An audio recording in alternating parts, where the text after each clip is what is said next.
Le 27 janvier, une date fortement symbolique, celle de la libération du camp d'Auschwitz. Cette date a été choisie par les Nations Unies pour commémorer la mémoire des millions de déportés massacrés par le régime nazi. Il a rencontré le diable, celui qui a activement participé à la planification de la solution finale et dont le nom est devenu tristement célèbre du fait de son procès retentissant. Adolf Eichmann. Armand Lousky, bonjour. Bonjour madame. Merci d'avoir accepté notre invitation. Vous êtes l'auteur du livre Le Diable et moi. Nous allons en parler évidemment tout au long de cette émission. Vous avez donc été le geôlier et garde du corps d'Adolf Eichmann en Israël avant son jugement. Vous avez donc côtoyé l'architecte de la Shoah d'avril 61 à mai 62. Près d'un an auprès de ce monstre. Ai-je raison de dire que c'est un monstre? Un peu plus qu'un monstre. C'est la définition? C'est la définition, c'est plus qu'un monstre. Vous l'avez donc surveillé dans sa prison tout au long du procès, un procès qui a débuté le 11 avril 61 à Jérusalem et qui s'achève le 31 mai 62 par l'exécution du haut dignitaire du Troisième Reich. Nous parlerons évidemment de votre expérience dans cette émission, mais ceux qui ont été acteurs de la traque de ce criminel nazi ou qui ont simplement assisté au jugement se souviennent. Un procès historique et médiatisé qui a permis de libérer la parole des rescapés. Regardez. 11 avril 1961, Adolf Eichmann se présente devant ses juges à Jérusalem. 8 mois plus tard, le responsable de l'extermination de 6 millions de Juifs est condamné à mort. Un procès fleuve très médiatisé durant lequel plus d'une centaine de survivants des camps de la mort viennent témoigner. Tout doucement, il devenait très clair que ce procès a libéré la parole de toute une génération de survivants qui étaient jusqu'ici restés silencieux. À partir de là, un processus a démarré, qui a continué durant le procès, un processus qui consiste à dire « maintenant, je comprends ». En 1960, Rafi Eitan est un agent des services secrets israéliens. Il capture Eichmann en pleine rue à Buenos Aires, où l'officier nazi se cache depuis 10 ans. Rafi Eitan agit avec 2 autres agents. Zvi Malin marchait vers lui, on lui a sauté dessus et tous les deux nous avons roulé par terre. Puis je l'ai tiré dans la voiture. Selon Aharoni, ça a pris 40 secondes. Je lui ai recouvert les yeux. Aharoni lui a dit en allemand de rester en place, puis il lui a murmuré « Yavol ». Pendant le procès, depuis sa cage de verre, Eichmann se défend âprement et explique qu'il n'est qu'un simple exécutant, une défense qui le ferait presque passer pour un petit fonctionnaire. Un homme presque comme tout le monde, comme le montre l'exposition du mémorial Yad Vashem à Jérusalem. Le nazi qui s'appelait Eichmann n'était pas un monstre. Il ressemblait à un être humain et agissait en tant que tel. En voyant ses objets personnels comme son portefeuille, sa monnaie, ses uniformes, nous comprenons que le criminel ne se cachait pas derrière une apparence de monstre. Condamné à mort en décembre 1961, Adolf Eichmann a été pendu le 31 mai 1962. Son corps a été incinéré et ses cendres dispersées en Méditerranée, hors des eaux territoriales d'Israël. Jonathan Serrero, bonjour. Quelques jours avant son exécution, Eichmann a envoyé une demande de grâce. Oui, une demande de grâce effectuée à travers une lettre qu'il a envoyée le 29 mai 1962 au président israélien de l'époque, Yitzhak Ben-Zvi, quelques jours seulement donc avant sa pendaison. C'est un document tout à fait exceptionnel que les archives nationales ont rendu public aujourd'hui pour cette journée internationale de la Shoah. La lettre a été rédigée en allemand et traduite en hébreu. Et dans cette lettre, il s'en prend au tribunal israélien. Il accuse à la fois la Cour d'avoir exagéré sa participation à la solution finale. Il dit aussi qu'il a été forcé d'agir et qu'il n'était pas le simple instrument de la machine nazie. Donc pour lui, il n'est donc pas coupable de tous les faits qu'on lui reprochait. Non seulement Valérie, il ne se sentait pas coupable, mais il est allé jusqu'à démentir avoir pris une part active, une responsabilité active dans l'extermination des Juifs. Il écrit « Je n'étais pas un chef responsable et je ne me sens pas ainsi coupable ». Il nie aussi avoir eu un rang assez élevé dans la hiérarchie nazie pour commettre de tels méfaits. Et après, dans la lettre, on devine l'ambiguïté du personnage et la monstruosité, comme l'a dit Armand, de Adolf Eichmann. Je cite, « Si, comme les juges le supposent, j'avais fait preuve d'un excès de zèle dans la persécution des Juifs, cela se serait traduit en promotion et autres avantages, plaide donc Eichmann, mais je ne bénéficiais pas d'avantages. Il déclare aussi détester les abominations commises envers les Juifs, mais les a tout de même conceptualisées et a fini par les encourager. Il se défausse aussi sur ses prétendus responsables supérieurs pour nier l'évidence et il sera pendu 3 jours plus tard. Armand Lousky, donc vous l'avez côtoyé pendant 1 an et demi, ce Eichmann. Quel genre d'homme était-il ? Un homme qui a assumé d'être prisonnier, d'être chez nous. Il a assumé comme quoi qu'il devait se mettre en tribunal et donner un jugement. Il a assumé. Et sa conduite était vraiment bien, honnête. On n'a jamais eu C'était un prisonnier discipliné, c'était pas un rebelle du tout? Non, pas un rebelle. Mais il n'avait pas à être rebelle avec nous, on était ses gardiens, on n'exécutait que des ordres. C'est la raison pour laquelle que nous étions strictement avec lui, honnête. On lui donnait tout ce qu'il voulait. Par exemple, s'il voulait le demain manger une salade quelconque, comme on lui demandait, il recevait cette salade.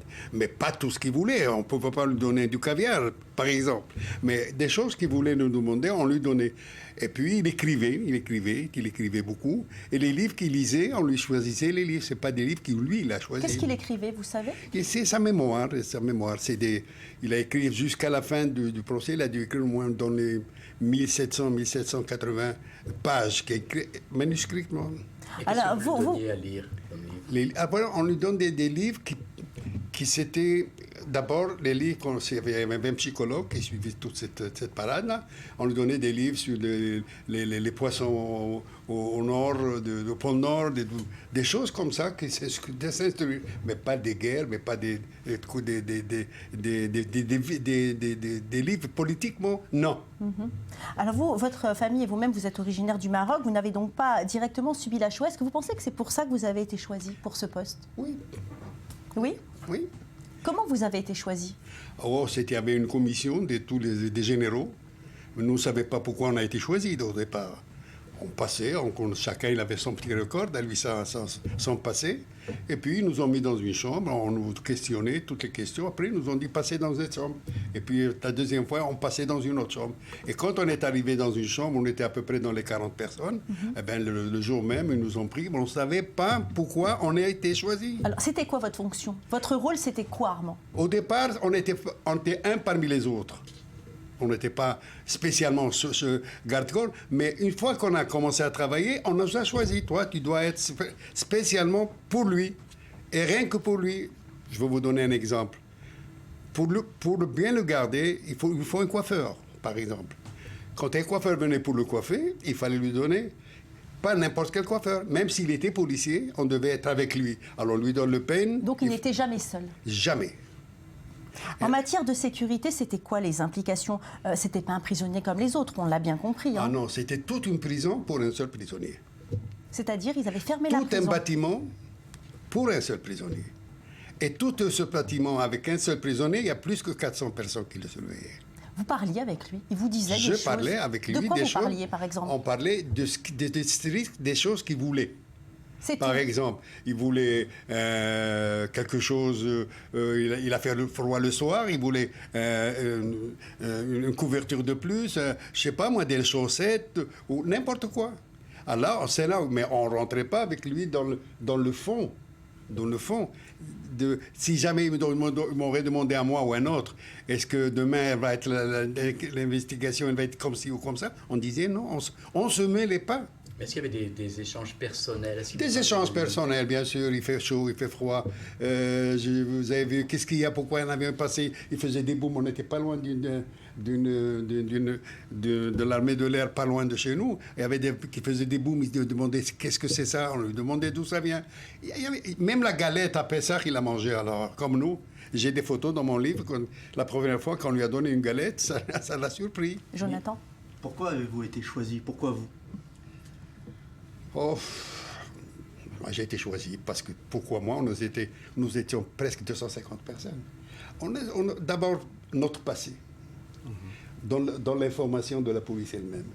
Moi j'étais jeune, Je n'étais pas colonel comme aujourd'hui. Après, j'ai fait mes études et tout, j'étais jeune. Pour moi, c'était quelque chose de curieux de savoir, de rentrer dans cette... Qu'est-ce que c'est ça? Une fois qu'on a su que le prisonnier, c'était Eichmann, on l'a su, c'était le même jour que le Ben Gurion a déclaré à la Knesset, au Parlement, comme quoi Adolf Eichmann a été arrêté par nos forces. C'était le même jour que nous l'avons amené au tribunal, qui n'a été remis à la police d'Israël, et qu'on a sorti, pour savoir, en Israël, il y a des lois. Quand quelqu'un est arrêté, on doit l'amener vers un juge dans les 48 heures. C'est la première fois dans le livre, vous avez tout, le juge qui ne savait pas la personne qui était devant lui. Mais vous disiez que vous parliez avec lui, mais en quelle langue vous communiquiez? Espagnol. Mais vous connaissiez déjà l'espagnol? Je connaissais l'espagnol. Il vous a appris quelques mots? Rien du tout. Il n'a rien à m'apprendre. Bon. Vous deviez le protéger de quoi? Vous aviez peur de quoi? Que quelqu'un veuille le tuer, qu'il veuille se suicider? Je vais vous dire une chose, madame. Ce monsieur, il a été amené en Israël à cause, il a été kidnappé. On a eu des ruptures avec l'Argentine. Le monde entier était braqué sur cette affaire. Arrestation. Si jamais il se suicide, mettons, qu'est-ce qu'on va dire? Qu'il n'y avait pas de preuves contre lui? Et que les 6 millions de Juifs n'ont pas été morts? Et s'il a été... Mettons, on avait des rumeurs, il y avait des choses qu'on pouvait aussi le libérer en allant au tribunal. Des commandos pouvaient le prendre. Et des fois, d'abord, pour garder sa santé, il fallait que tous les matins, il y avait un docteur qui venait le voir. Et à part le docteur qui venait le voir, nous devons donner des comptes rendus au médecin. Il a souffert le soir, est-ce qu'il a eu un mal de tête? Il fallait le suivre, il fallait le garder sain, sauf et vie, pour le tuer après. Armand Louski, je voudrais que nous revoyions ensemble ces images. Regardez, je suppose que vous les avez vues et revues de cet homme, Adolf Eichmann, dans une cage en verre. Alors il a l'air impassible devant ses juges, mais surtout face aux témoignages accablants de ceux qui sont revenus de l'enfer. Ces images, est-ce qu'elles ont toujours le même effet sur vous? Et surtout, quel effet ont-elles sur vous? Il avait un tic nerveux à chaque fois. Il faisait, si vous avez suivi un peu ses émissions, il avait un tic nerveux qu'à chaque fois il faisait. Chaque fois qu'il avait quelque chose qui n'allait pas avec lui-même, il avait ce tic nerveux qui venait après. Vous voyez? Ça, c'est une chose. Deuxième chose, quand on lui a présenté des choses devant lui, comme le monsieur qui a donné un témoignage, qui s'est évanoui, il s'est tombé par terre, il a pleuré, une femme, et tous ceux qui ont témoigné, lui, ça lui a fait ni chaud ni froid. Il était là comme un glaçon. Ce procès, Maurice, à Jérusalem, il a été donc retransmis dans le monde entier. Les images sont gravées dans les mémoires collectives. Quelle est la valeur historique? Écoutez, en tout cas, ça a une valeur personnelle. Moi, j'ai vu ces images, j'avais 10 ans. Ça a été un choc de voir en personne un des responsables de l'extermination nazie. Pour moi, c'était pratiquement incroyable. On lisait ça dans des livres, mais on ne pouvait pas imaginer que c'était des personnes qui existaient. Alors de le voir, ça a été déjà un premier choc. Ensuite, il faut dire que l'État d'Israël n'avait pas beaucoup de moyens à l'époque, et malgré ce manque de moyens, ce procès a été diffusé dans le monde entier, avec pratiquement, je crois, 250 journalistes qui assistaient à chaque audience et qui retransmettaient. Alors à l'époque, il n'y avait pas de cellulaire, ni d'Internet, ni d'ordinateur, mais qui transmettait par téléphone tout ce qui se passait dans la salle d'audience. Et là, il y a eu également une ampleur énorme. Pour l'État d'Israël, ça a été l'État d'Israël, l'État qui ne pardonne pas, l'État qui poursuit jusqu'au bout ces assassins et qui ne leur laisse pas de répit. Ça a été la gloire, disons une heure de gloire d'Israël. Comment vous analysez l'effet de ces images? L'effet de ces images, c'est aussi la libération de la parole sur la Shoah.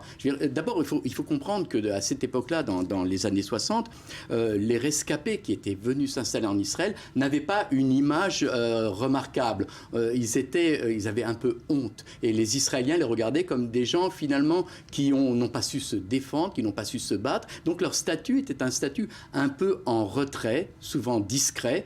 Or là, ce procès a libéré la parole, a libéré les témoignages, et ils sont entrés de plein pied dans la société israélienne. Ça, pour Israël, c'est un moment historique. Armand, comment vous avez pu protéger un homme qui avait autant de sang sur les mains?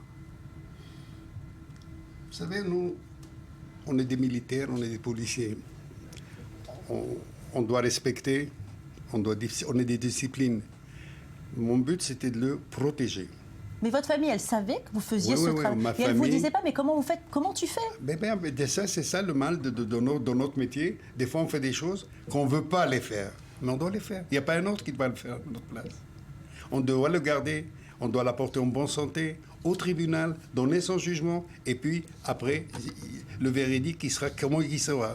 Oui, alors il y a beaucoup d'histoires qui circulent sur l'exécution. Est-ce que vous étiez présent les dernières heures? À côté, oui. Alors, il paraît qu'il y aurait eu 2 bourreaux, c'est vrai ça? Non, il y avait un seul.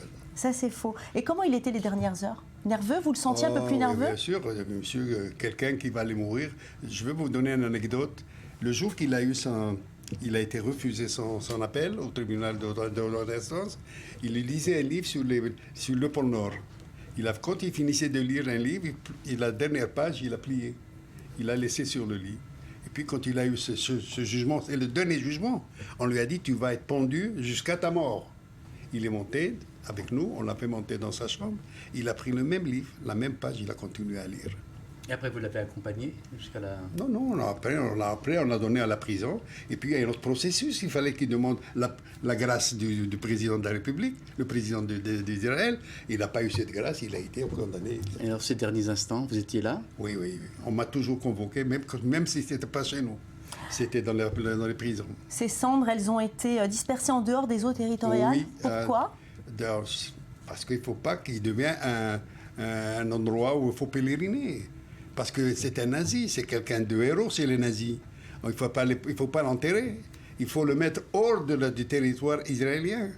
On l'a mis dans un bateau israélien, un bateau de police israélien, qui s'appelait d'ailleurs, si ma mémoire est toujours bonne, il s'appelait Memchet Shloshim Ve'arba. Dites-moi, parmi les gardiens avec qui vous étiez, il y avait des rescapés de la Shoah? Oui. Et alors eux, comment ils réagissaient? Ils ont fait comme j'ai fait moi. Ils ont fait leur travail. Ils ont fait leur travail. Malheureusement, on n'est pas encore resté beaucoup. Vous en parliez entre vous? Nous, oui. Presque tout le monde est mort, tout le monde est parti, tout le monde est malade, tout le monde est vieux. Il n'y a que moi que je suis en bonne santé. Mais il n'y a jamais eu parmi tous ces gardiens l'envie de se venger, de faire quelque chose? On ne peut pas d'ailleurs, on ne peut pas. Parce que la façon dont il était gardé, il a été dans une chambre avec des barreaux. Il y avait un policier devant lui qui pouvait le toucher. Entre le policier, il le regardait avec ses yeux pendant 4 heures. Comme ça, il allait avec lui. Après, il y avait un autre policier qui était derrière les barreaux qui regardait le policier. Ce n'est pas la peine de le voir Eichmann. S'il voit le policier regarder Eichmann, c'est moi je vois le policier. Et sur lui, il y avait un officier qui était assis sur une chaise plus haut et qui voyait les 3. À côté de lui, il y avait un chauffeur avec une ambulance. En cas où il a une crise cardiaque, on pouvait le transporter à l'hôpital. En urgence. En urgence. Ce qui fait qu'il y avait tout un système. Pour sortir, maintenant, il devait sortir pour prendre un peu d'air. On le sortait du cachot. Mais c'était la journée, c'était les heures les plus terribles pour nous parce qu'on devait faire la garde de tous les sens, de toutes les routes, les hélicoptères et tout. Il fallait garder ce monsieur vif. Il n'avait aucun moment d'intimité, je ne sais pas, une douche Une douche, bien sûr, mais on voyait tout. Toilette, douche, tout, on voyait tout. Donc, aucun moment d'intimité. Il n'y a pas d'intimité. Merci beaucoup Armand Louski d'avoir accepté de nous raconter votre histoire. Vous étiez vraiment le bienvenu chez nous. Je vous remercie, madame.